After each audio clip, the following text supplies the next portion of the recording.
Hey viewers, please don't forget to subscribe if you like the channel. Let's go. Hello, this video is part 2 update to a story, part 1 video link is in description.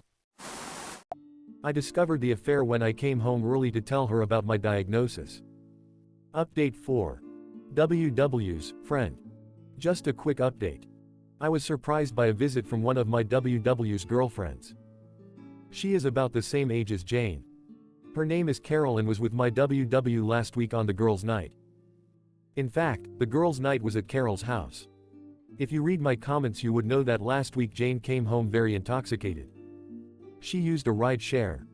Carol is an old friend of my WW. I guess being married for over 2 decades, WW has forgotten I introduced her to Carol. Carol's parents were friends of my parents. Well, I guess my unpredictability has contributed to WW being unstable. In last week's girls' night Jane reached a breaking point. She got so intoxicated she confided in Carol about her affair. Apparently, she just kept talking, even after Carol told her to stop. Carol got so angry at her. As Carol kept condemning Jane, Jane just kept trying to defend her actions while continuing to lay out an endless stream of details. The next day Carol reached out to Jane. Jane apparently did not remember anything from the night before. Carol summarized Jane's confession.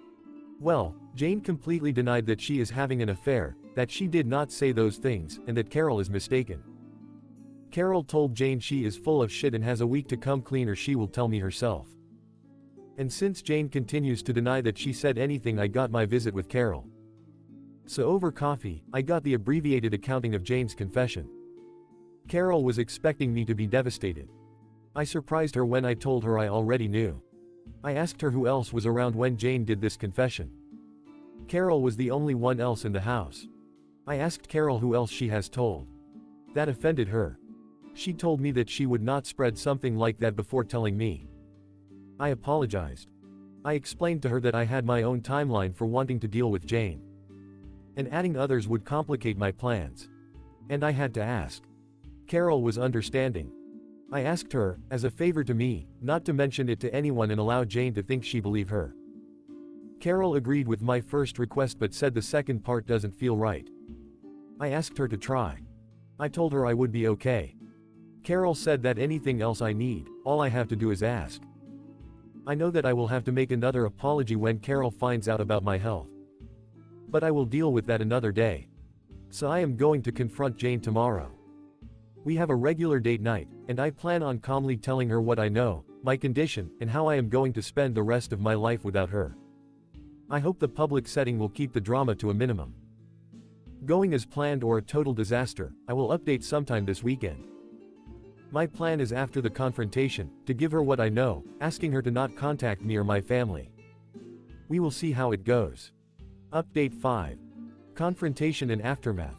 Mike Tyson said, everyone has a plan until they get punched in the mouth.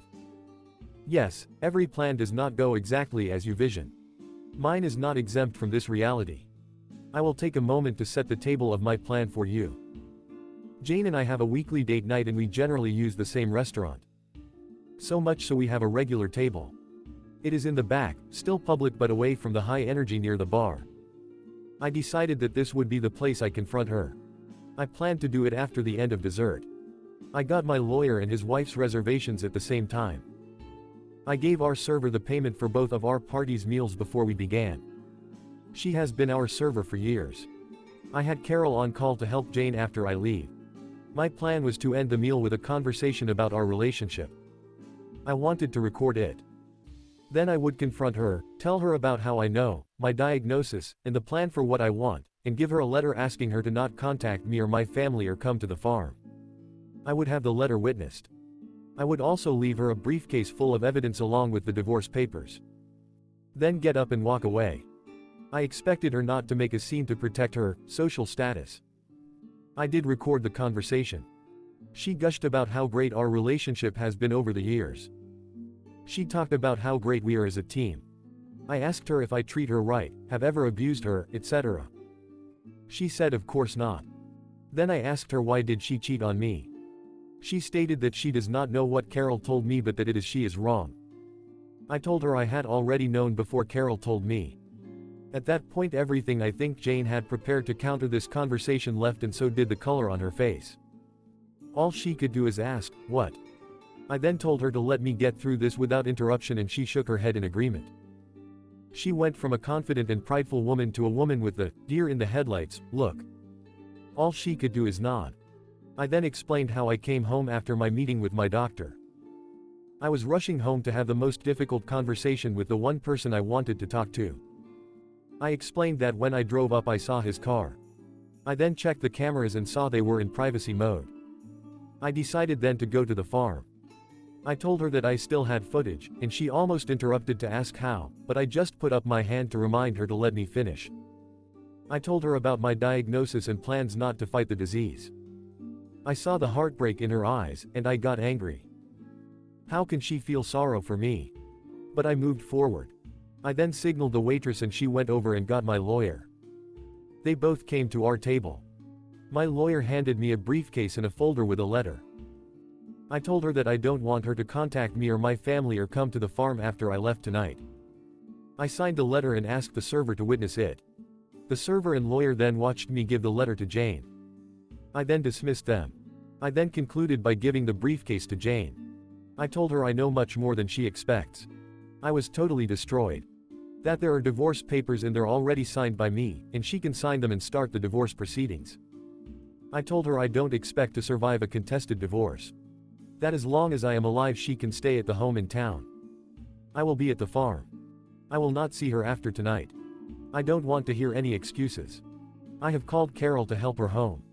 In true fashion, Jane kept her composure in public. She just uttered a quick, "But," I just reminded her I am leaving and I am done. I went to the server and gave her a generous tip, found the owner, and apologized for not giving him a heads up. As I am leaving I see my son at the door with Carol. Carol passes me with a quick smile, then a concern in her eyes for Jane. My son grabs my truck and his wife drives me to the farm. My son and his wife stayed with me Friday night. I finally got them to go home at midnight. I went to sleep with a great sense of relief, but with a renewed feeling of loss. But I was able to accomplish the task I needed to do. The family came to the farm on Saturday to make sure I was okay. I felt a bit coddled, but it was a good day until Carol came by in the afternoon. She said that Jane fell apart Friday night, but I guess contacted her AP on Saturday. After the conversation, Jane realized she was just being used by the AP and was really in a bad state. Carol made sure to tell me that Jane did not ask her to reach out to me. But she feels that if I could talk with Jane for a bit, then it could give Jane the strength to keep her out of my life. Carol knows how to frame her requests. I reluctantly agreed to a 2-hour discussion at the farm with Jane. I would have someone there for me and Jane could choose someone to be there for her. We will have a civil conversation. I will not accept being blamed, minimization, or blame shifting. The purpose of the meeting will be for her to get answers for how to move forward. That meeting happened this morning. Jane picked Carol, I don't know why, maybe damage control, and I chose my daughter. I wanted it to be as comfortable for Jane just so we don't have to repeat this again. I entered the meeting with a steadfast direction and goal of having Jane out of my life. The meeting was as expected. Jane cried, apologized, and tried to minimize the affair. I was not having any of it. I laid out that she will have a place to live until my death. Then the house decision will be on the trustees. I explained that she will not see anything from my estate or from the trust. But she has her 6-figure pension in her trust, so she will be just fine.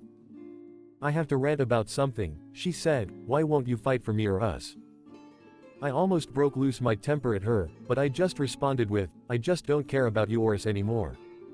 That kinda destroyed her. Here I am going to express my anger. This is the mind of a selfish cheater. All they think about is themselves. That even after destroying someone, they expect to have enough value in that person's eyes to fight for. F that. I was not worth fighting for against her desires or greed. F her. Sorry for the rant. Jane gets the answers she asked for, but in hindsight did not want them. I don't want another meeting. I feel continuing the meetings just distracts me from what I want to do. Carol and Jane leave, but Carol comes back a couple of hours later. She and I have a quick talk. Apparently AP had received notice from the trustees that they are going to convert the loan into shares of his company.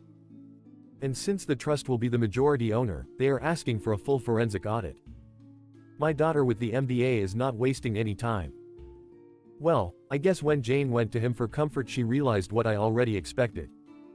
He was using her to see if she could buy the loan from me. There were offhanded comments in the recordings that I suspected he was up to something. Well, with the paperwork filed, AP knowing I sold the loan to the trust, and Jane no longer in my life, her usefulness to him is gone and he let her know. Apparently, Jane also confided in Carol that her trust is exhausted. She will only have the income from her pension. She saw life with AP to be more glamorous than with me. She truly thinks his net worth is more than mine. He drives nice cars, eats in fancy restaurants, flies us first class, while my husband played on his farm, drove an old truck, and we flew in economy class. That she was planning on divorcing me when he expressed his undying love and desire to marry her. It disgusts me that she is this greedy and shallow. I won't see it, but I expect my family will tell her how much I was worth after my death.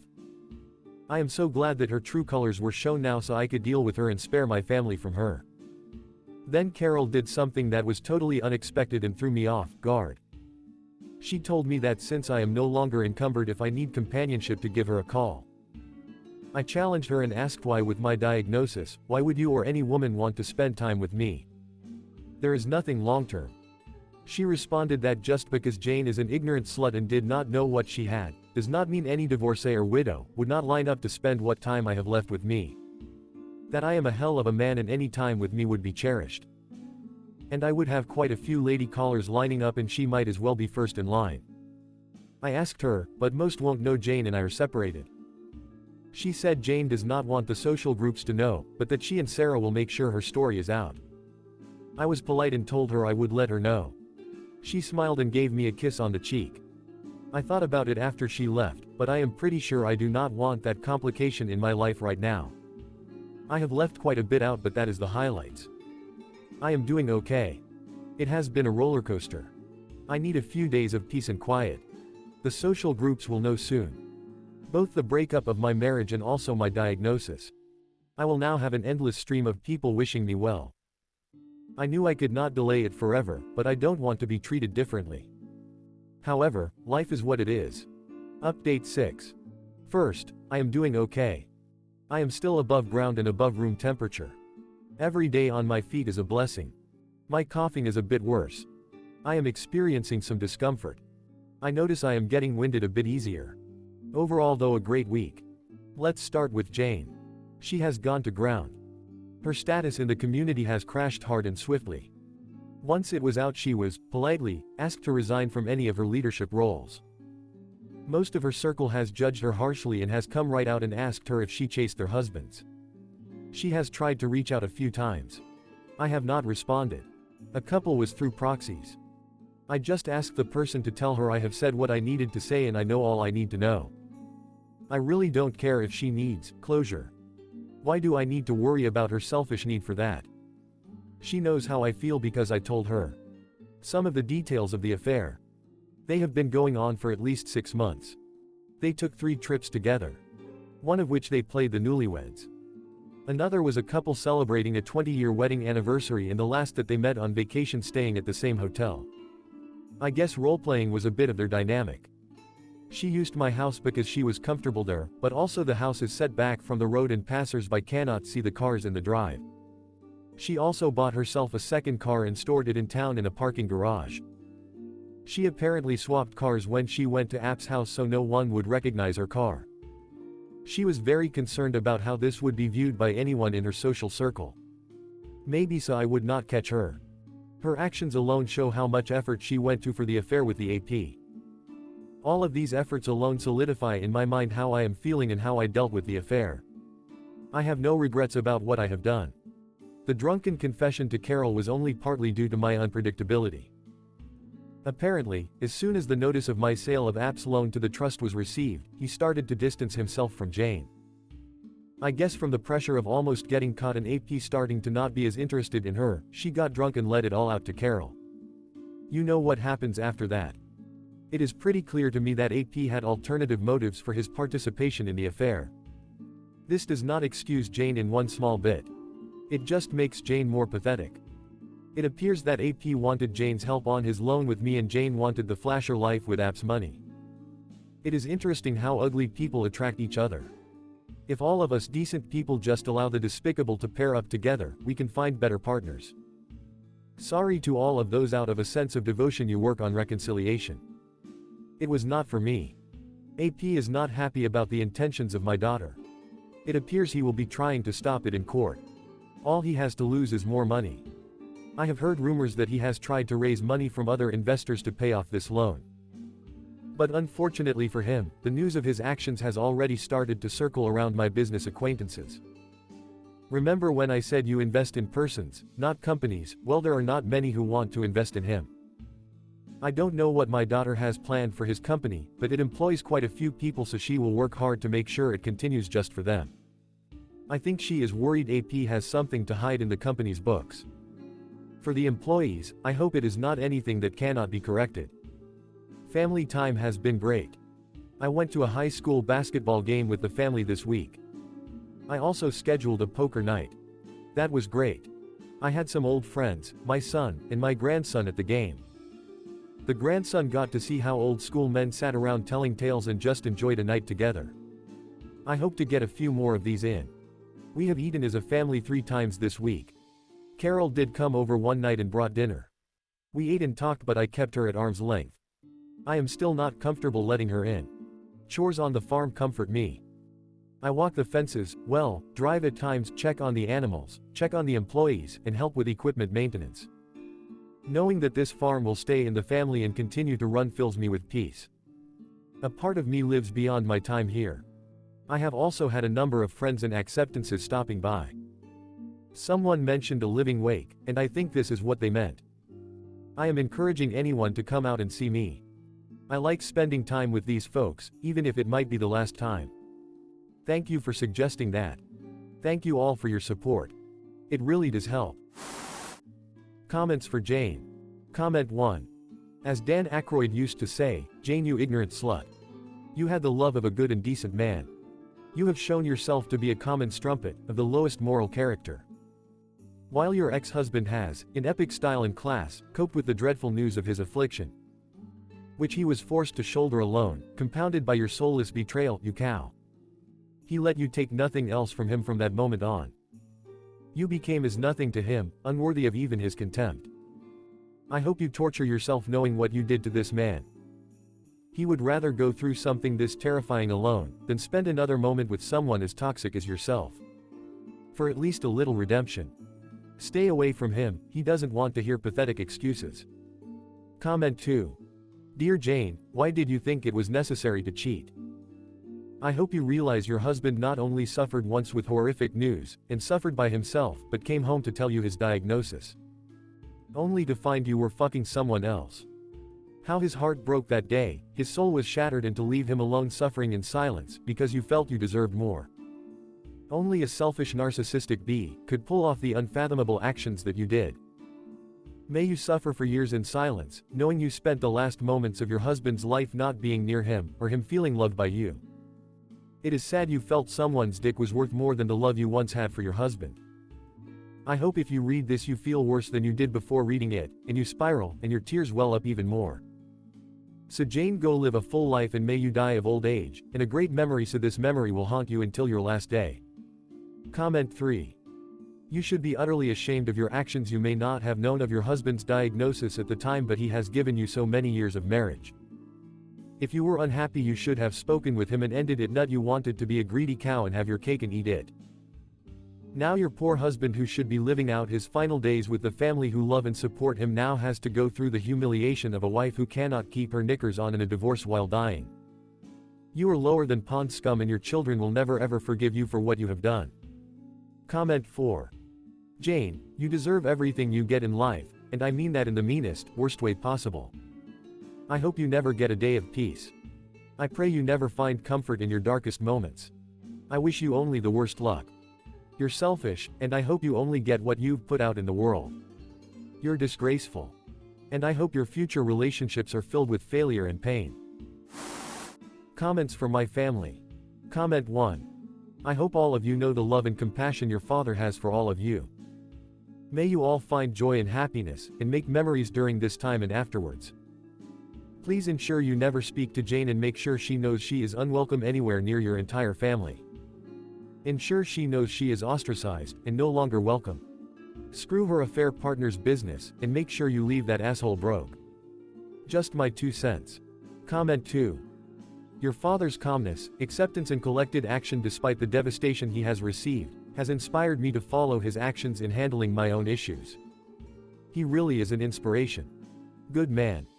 I hope he spends rest of his days in peace and happiness surrounded by all of you and that he is able to remove all painful issues from his mind and heart. He is a good and kind man, father, grandfather and friend. You all are really blessed. Comment 3. Hello, I don't know any of you. I didn't know your father until he started this thread. I would like to tell you about how he has gained the respect of all who read his story.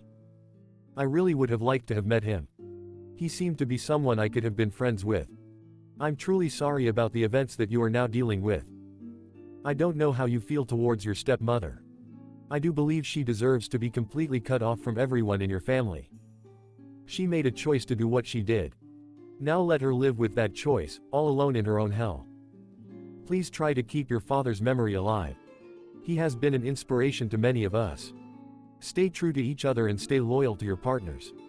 Family is very important, so keep yours going strong. I just hope I could be half the man your father was during all of this. Thank you.